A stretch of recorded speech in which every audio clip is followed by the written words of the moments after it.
a more universal term, as a term that I don't want to be the subject of racism.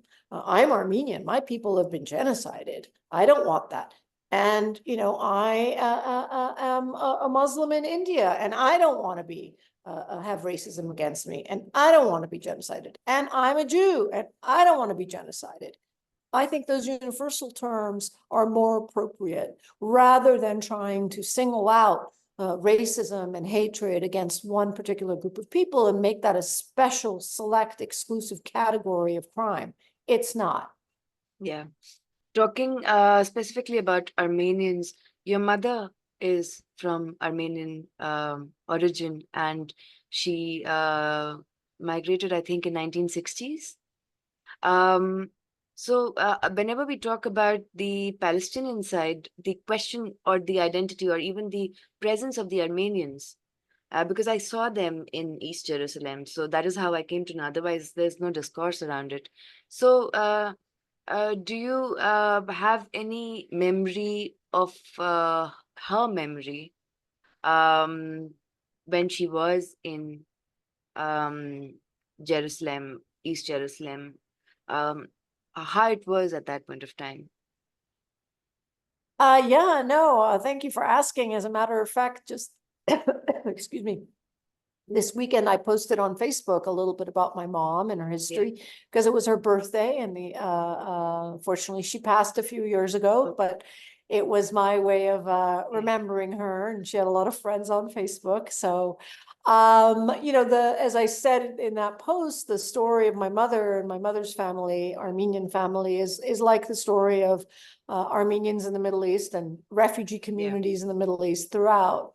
So my grandparents were survivors of the Armenian genocide. They were from what is an area near what is now called Diyarbakir in eastern Turkey, what used to be called Dikranagerd with the Armenian name. And their families, to make a long story short, they ended up my grandfather ended up in Lebanon as an orphan in an orphanage. My grandmother was born in a refugee camp in Lebanon, but they made it to Jerusalem as refugees, where my grandfather was a tailor in the old city in the Armenian quarter. That's in fact, my mother was still born in the refugee camp in Lebanon because my grandmother, who was like age 14 at the time, when she became pregnant, went back to Lebanon to have my mom, surrounded by a community of women since she was a child herself.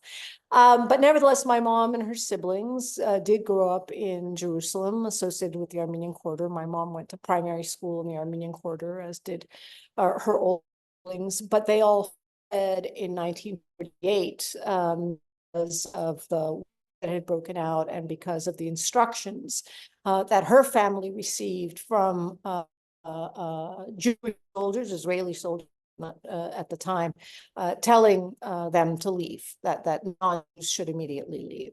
So they left. They left, as my mother would say, like goats on the back of a pickup truck, fled with their belongings to Jordan, where my mom and her siblings and her parents lived until my mother emigrated to the United States in 1960. And met my father and ended up staying in the country. But yes, she was very much a part of the Armenian community in Jerusalem, as were her siblings, and part of the church and the Armenian school there. And her picture is still on the walls of the Armenian Quarter, that has pictures of all the students over the years. And the Armenian Quarter of Jerusalem is therefore very near and dear to my heart, since that's where my mother was baptized, and happily that's where I baptized my own daughter.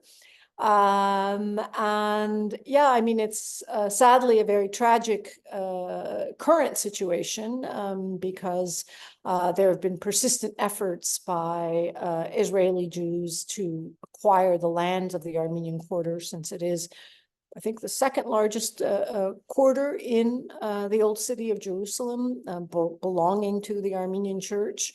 And there was a recent fraudulent deal involving a priest entering into an illegal contract to sell a chunk of the Armenian quarter or to lease it for 99 years to a Jewish developer who plans to build a hotel right in the middle of the Armenian quarter.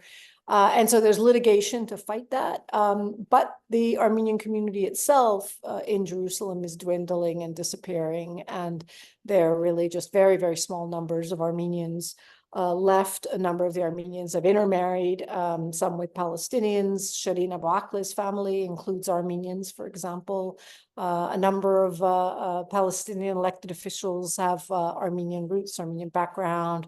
I'm sure there are Armenians who've intermarried with, I assume, with Jewish Israelis as well. I don't know any, but I assume that that would have happened. So sadly, it's a small and shrinking community, but nevertheless, it is a historic one. Armenians are the oldest Christian people as a nation, the oldest Christian nation in the world. We were the first country to officially adopt Christianity as a state religion, and therefore among the first to establish a church in Jerusalem that is among the oldest in the old city. And it's a very, very sacred World Heritage Site. And I hope very much that the international community will intervene to protect it as a global historical monument that should never be sold to private development. With Armenia specifically, I make it a point to teach it to my students because it is just not about Nagorno-Karabakh, which is now the daily discourse of, talking about Armenia or Azerbaijan. It has a history of 1915, then also about Soviet Union.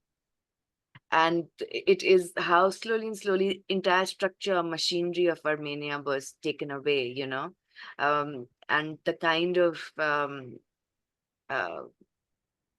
annihilation that was caused, how they were, asked to go to, the forced to go to the Sahara Desert and kill there, and in various other kinds of so-called concentration camps made to kill them. So that is very, and I'm sorry, I did not know about your, I'm not on Facebook. So No, that's all right. So thank you for sharing that story with me. And my last question to you is that with Netanyahu coming over to US and then meeting Trump and giving the congressional speech, there are two agendas as often, like even you have tweeted about them. And one of them is about the Saudi-Israeli normalization deal or the Abraham Accords, the other phase of it. And the second is how this entire genocide has the larger question of targeting Iran, Hezbollah, Syria, bringing Russia, whatever. So what are your views on the Saudi-Israeli normalization deals if it happens? Because it's very important for India, Middle East, Europe economic corridor. And I to you too. And with Iran having a new president and Ayatollah Khamenei now in the stage of supposedly looking for successors, and at the same time there it's Dehlan and others in UAE and the other, I don't know the term for them. So that's not the kind of deep state trying to find a successor for Mahmoud Abbas. So there are a lot of questions in this one, but how do you see that the status quo of Middle East will change? Because it always changes and yet it never changes. Yeah. We just had a congressional briefing on this very subject last week. Right now, I mean, certainly the Abraham Accords has been a project of the Trump administration and the Biden administrations. And the basic theory underlining the approach is that if Israel normalizes with Arab dictatorships in the Middle East, that will be a recipe for peace and stability, and they can ignore the Palestinians. That theory was exploded, I would say, on October 7, and every single day since then has been another piece of evidence to show what an idiotic approach and policy that was. boasting about the Abraham Accords brought peace and stability to the Middle East in September of 2023, days before, in an article he wrote, October 7 happened. So that is a failed strategy, and yet one that the Biden administration keeps pressing because the Israel supporters desperately want, AIPAC wants. They continue to believe that if they have Israel sign deals with the dictatorships, including the big whale, the Saudi dictatorship, that will strengthen Israel's position and ultimately allow Israel to have an anti-Iran alliance, perhaps even an anti-Iran war. I doubt at this point that there will be any normalization between Saudi Arabia and Israel in the remaining time of the Biden administration and before the election. I don't think Mohammed bin Salman is interested in giving that to Biden. If anything, he'll save it for Trump. And second of all, I don't think the Israelis are ready and have repeatedly stated that they will make not even verbal concessions to a so-called pathway to a two-state solution, because instead the Israeli and Netanyahu have just reiterated that they oppose any two-state solution anytime, anywhere. So they've given the Saudis very little rope to hang on to justify any kind of normalization with Israel. That being said, the United States is continuing to pursue a security agreement for Saudi Arabia. Originally, the Biden administration was selling that as the reward it would give Mohammed bin Salman, the dictator of Saudi Arabia, in exchange for peace with Israel. That, well, you know, we have to do that so that they'll peace with Israel. Now it's delinked. Now peace with Israel, normalization with Israel is a separate track, but Biden still wants to give the dictator of Saudi Arabia a security agreement, a treaty-level security agreement, which would be the first time in U.S. history that the United States has given security agreement, a security guarantee to an authoritarian state, to a dictator. And in fact, he's much open now that the reason he's doing that is to maintain military hegemony for the United States and Saudi Arabia, to allow U.S. continued access to military bases and overflight in Saudi Arabia, to continue to secure lucrative arms deals for American defense companies, which are also massive campaign financiers of the Democratic Party, and of course to hopefully keep the price of oil low, which Saudi Arabia has a big role in controlling, to satisfy the short-term demands of American consumers, and to ignore the long-term harms of any increase in fossil fuel production and burning.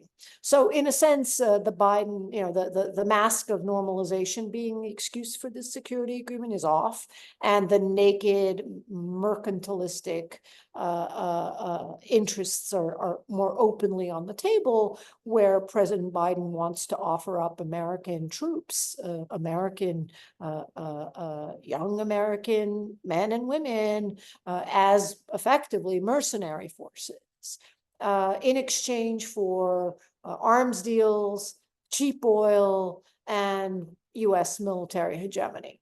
The sad thing is these goals are themselves bad strategies. They're not in the interests of the United States. They're outdated and failed policies. And I'm very much hopeful that there will be some kind of an awakening within leadership of the U.S. government, the highest echelons of the U.S. government, to reorient our policies away from seeking to maintain military hegemony over the planet, with the centerpiece, of course, being the Middle East, and instead reorient itself to being a productive, positive, successful, profit-making, global actor. You know, I wish my country would compete in education, in technology, in infrastructure, in development, in growth, in innovative solutions to our energy needs, which is all areas in which China seems to be excelling in, instead of, you know, digging deep and harder of wanting to be the world's warrior ruler. That's very, very true, because there was many years back, there was one article I read which was about, can democracy be halal? And I found it very condescending. Even though I did not understand at that point of time, I was too young to understand the context of what was being told. Um, but the entire moral, security, financial, military, policing, that US as a foreign policy has adopted to itself, and China, in the contrast, remains in the shadows. It's not that they don't do human rights abuse, they are also, but it's too much in the shadows. And that is one thing which is of, a concern, that uh, the post-traumatic stress disorder, which happens to American soldiers when they are subjected to such kind of experiences, and because the education is so expensive in US and the army provides scholarships and so much, uh, it's very difficult for someone to not have that lived experience and to negotiate that their space. So with this, I would really thank you, ma'am, for the privilege of your time. And I can only say that this was a dream come true for me. Oh, thank And you. I'm so honored. with me, you are educating a lot of Indian students who are going to watch it. So thank you so much. I hope so. And